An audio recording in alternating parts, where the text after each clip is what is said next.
एक जंगल में एक बहुत बड़ा तालाब था। उसमें ढेर सारी मछलियाँ, कछुए, केकड़े और अन्य जीव रहते थे। एक बगुला यानी कि सारस भी उसी तालाब के किनारे रहता था। वो बहुत चालाक था, लेकिन हाल ही में उसकी उम्र बढ़ गई थी और वो पहले की तरह तेजी से मछलियाँ नहीं पकड़ पा रहा था। भूख से परेशान होकर उसने एक चालाकी सोची। एक दिन बगुला तालाब के किनारे उदास बैठ गया और जोर जोर से आंसू बहाने लगा। उसे इस हालत में देखकर एक केकड़ा पास आया और पूछा, मामा जी, क्या बात है? आप रो क्यों रहे हो? मछलियाँ तो आसपास हैं, पकड़ लो ना। बगुले ने आंसू पोंछते हुए दुखी स्वर में कहा, बेटा, अब मैं मछलियों का शिकार नहीं करूंगा। बहुत पाप किया है मैंने। मेरी आत्मा जाग गई है। अब मैं भगत बन गया हूँ, इसलिए किसी को भी नहीं मारूंगा। केकड़ा हैरान हुआ और बोला, तो फिर आप खाएंगे क्या? भूखे मर जाओगे।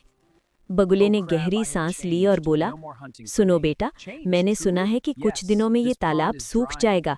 एक बड़ा सूखा पड़ने वाला है, सभी जीव मर जाएंगे। लेकिन पास में एक और तालाब है जहाँ बहुत पानी है। मैं सबको अपनी पीठ पर बिठाकर वहाँ ले जाऊंगा। केकड़े ने ये बात सुनी तो खुश हो गया।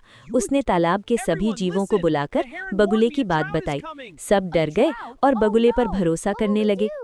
बगुला रोज कुछ कुछ जीवों को अपनी चोंच में दबाकर उड़ता और उन्हें पास के जंगल में ले जाकर खा जाता। फिर लौटकर कहता, मैंने उन्हें सुरक्षित नए तालाब में छोड़ दिया।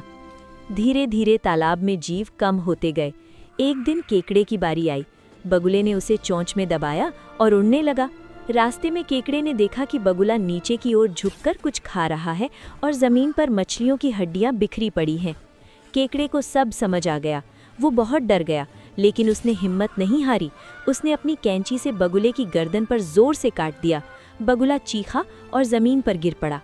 केकड़ा भी छूटकर नीचे गिरा और भागकर तालाब में वापस आ गया। उसने सब जीवों को सच्चाई बताई। बचे हुए जीवों ने बगुले को मार डाला।